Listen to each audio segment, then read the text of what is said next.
Hi everybody, my name is Susan Fulton and I'm the Director of People for Home Group. Home Group are a large national housing association and we work in social housing and social care. We also build homes for outright sale and shared ownership right across that tenure. One of our challenges in the pandemic has been colleague wellbeing. And it's been a challenge because I guess it has been a very anxious time for most of us. But for us, it's been a challenge because we have a very diverse workforce, from key workers who have continued every day to go to work to support customers, for our development colleagues who are the ones that are in charge of building social houses and those many projects for outright sale, and also a lot of our support colleagues in HR, finance, IT, etc. who've been working from home.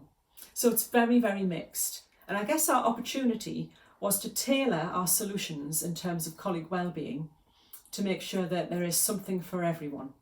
How did we do that? Well, values. One of our key pieces that has stood us the test of time is our company values. And whatever we did, we aligned to our values. Also, in the spirit of here's one I prepared earlier, you'll see behind me there are some posters. So not only did we tailor our solutions to our values, we also tailored to our culture programme called Living Our Values. And I'm going to talk about them just in a little bit. So the first top tip, I guess, in terms of how we tackled this was tailor. Not to introduce something brand new, but to tailor and align to our values and culture. And one of the ways we did that was to really listen to colleagues. And that listening is probably my second point, really, really key. One of our concepts in the programme is this piece here, which is our mood elevator. And it was really important through great support and well-being and being very inclusive with colleagues that we tried to help them stay at the top of that mood elevator and not get down in the doldrums. Really, really critical. So that listening was key, and we did that from probably the second week by doing tailored pulse surveys. So that was really important. We did them weekly. We did them weekly for probably about 2 months to really ensure we knew how colleagues were feeling.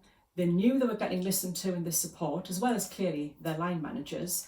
And we've continued to do that monthly. That really helped us tailor solutions. And that's probably my third point. One size doesn't fit all.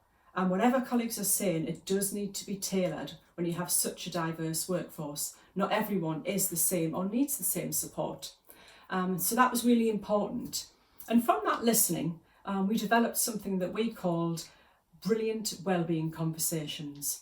That was something that every line manager conducted with colleagues to really understand, did they have the right support? Did they have the right kit? If they were working from home, did they understand the new digital way of doing everything? Could they log in? Did they have the access? Did they have the right DSA equipment?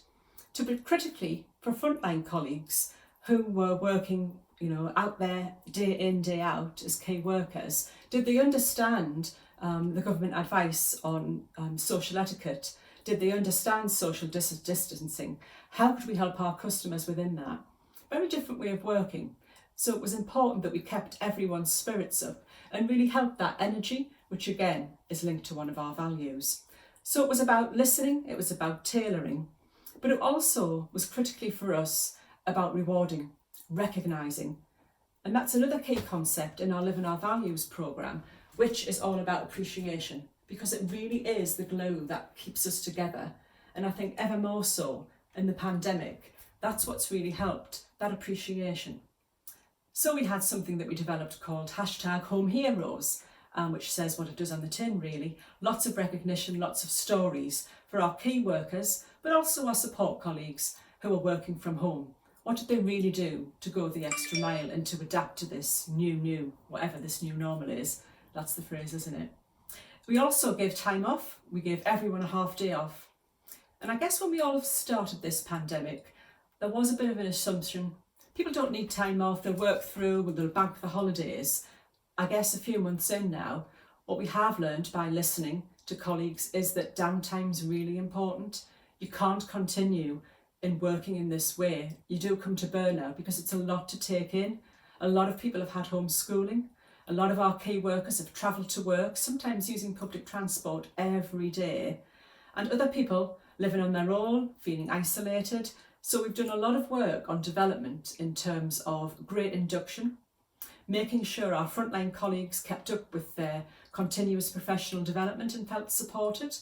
For managers, we developed a brilliant remote management programme to help managers manage and lead in very different ways. And we also did a lot of networking groups which digitally connected people.